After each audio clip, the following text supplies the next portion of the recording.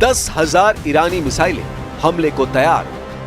अब सवाल उठता है कि ऐसे हालात में अमेरिका और इजराइल क्या ईरान पर दोबारा हमला करने का जोखिम उठाएंगे, क्योंकि 12 दिन की भीषण जंग में ईरान 13 से 17 जून तक इजराइल से हारता नजर आया है।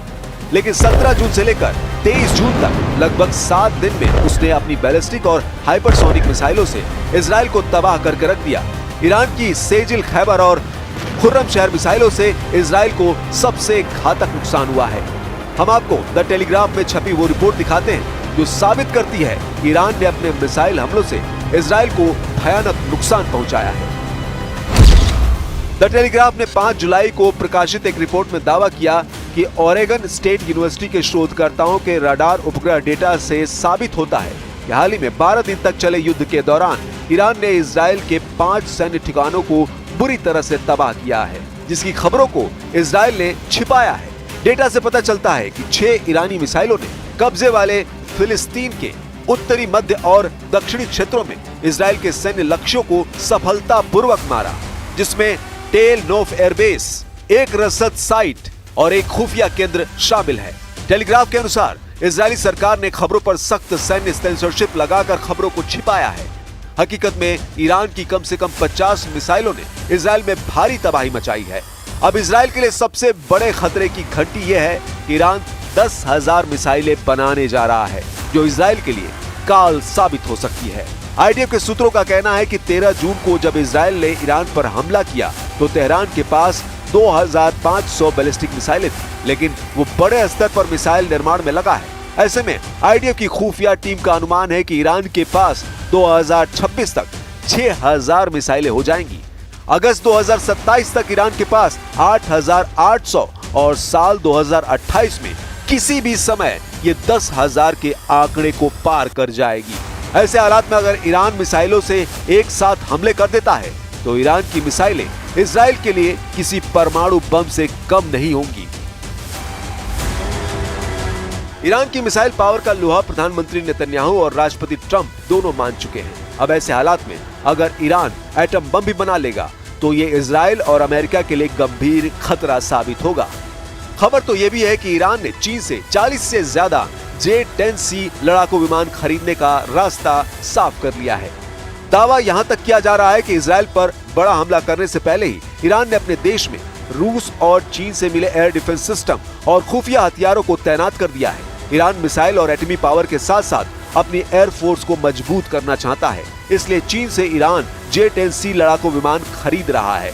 वैसे भी चीन ईरान को बहुत बड़ी संख्या में हथियार पहले ही दे चुका है। इधर ईरान ने दावा किया है कि 12 दिन की जंग में ईरान ने केवल 25% मिसाइलों का इस्तेमाल किया है, जबकि 75% मिसाइलें इजराइल पर हमला करने के लिए तैयार हैं।